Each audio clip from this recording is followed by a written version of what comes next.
Hello, my name is Ana Sevilla. I belong to the Camille Research Group from the Department of Applied Linguistics of Universidad Politécnica de Valencia.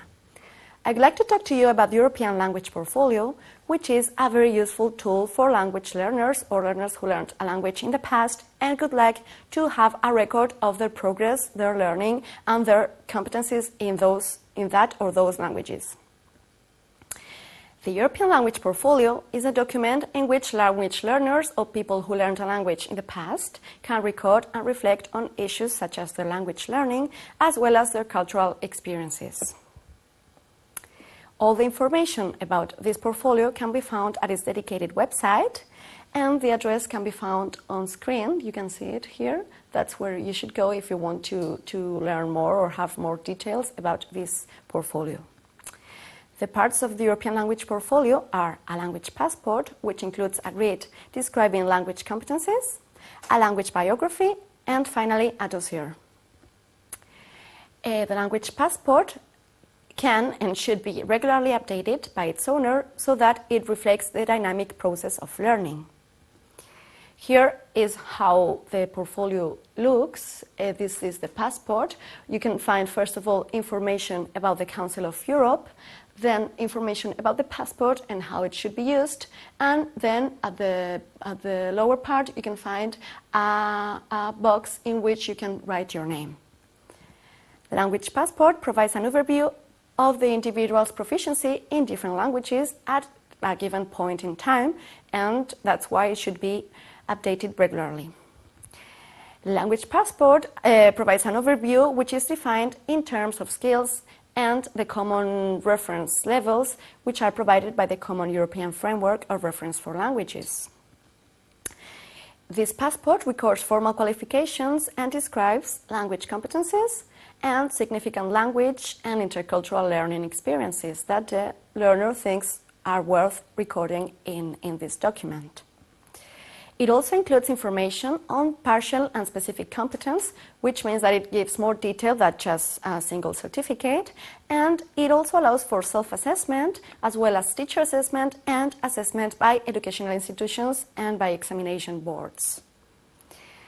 The type of assessment can vary, as I tell you, but it requires that the information entered states on what basis this assessment was carried out, when, and by whom. A standard presentation of a passport summary is promoted by the Council of Europe for ELPs for adults. That means that all adult learners can also have their own portfolio with details that are more relevant to them. This helps to facilitate pan-European recognition and also the mobility of individuals in Europe. The language passport includes a grid where language competence can be described according to the levels established by the Common European Framework, which is accepted throughout Europe. It can serve as a complement to customary certificates because it gives more detail and has also into account personal experiences of living abroad or being in touch with speakers of a different language. Here is the grid. As you can see, you can state your mother tongue, then you say the languages you've learned, and finally you say the level of each language, and you have to describe your level skill by skill, because you might have a higher level in one skill than in another one.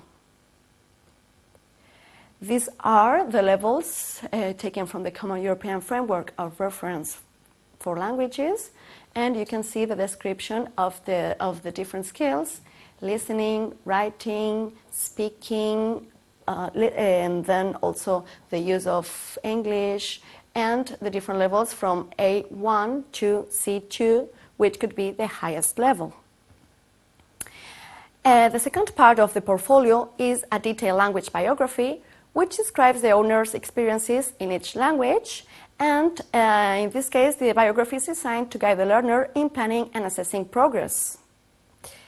It facilitates the learner's involvement in planning and also in reflecting upon and assessing his or her learning process and progress. This means that the learner has to be active in his or her learning and has to be critic too, because he or she has to be ready to assess this progress. In this way, this biography encourages the learner to state what he or she can do in each language and how well, and also to include information on linguistic and cultural experiences that were gained in and also outside formal educational contexts. This means that not only the academic learning is relevant, but also the learning outside the classroom. The language biography is organized to promote plurilingualism.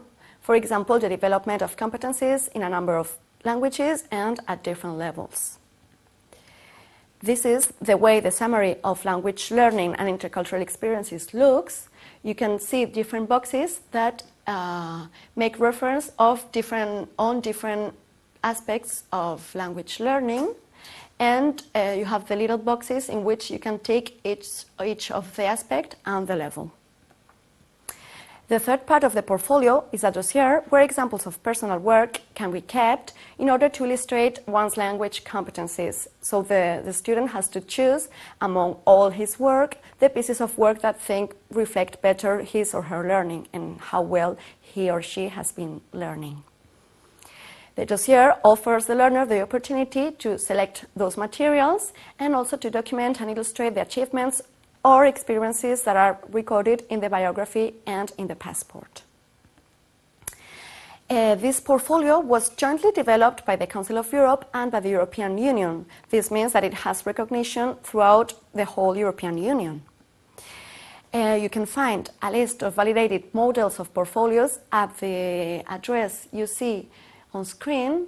There you have different models, because there's not just one model, but there are several validated models, and these models vary according to countries and also to educational contexts. So they're chosen on different bases. They used to be examined by a European Validation Committee, which accorded an accreditation number, but now this process is finished. In December 2010, the Portfolio Validation Committee ceased to exist, and the process of validating the portfolios ended.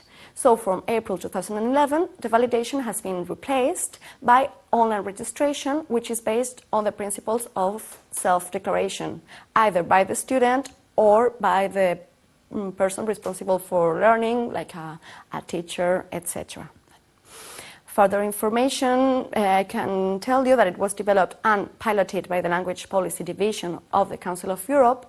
This means that it has gone through a very exhaustive validation process. It was launched on a pan-European level during the European Year of Languages to commemorate this year, and it can be considered a tool that supports the development of plurilingualism and pluriculturalism. The final versions of the models that were validated were accredited by the validation committee, and they can be completed or downloaded from the Europass website. That's the address you see on screen. And it can be completed in many languages, many different European languages, as you can see again on screen, depending on the language you would like to have your portfolio, and also depending on the language you feel most comfortable with. Thank you very much.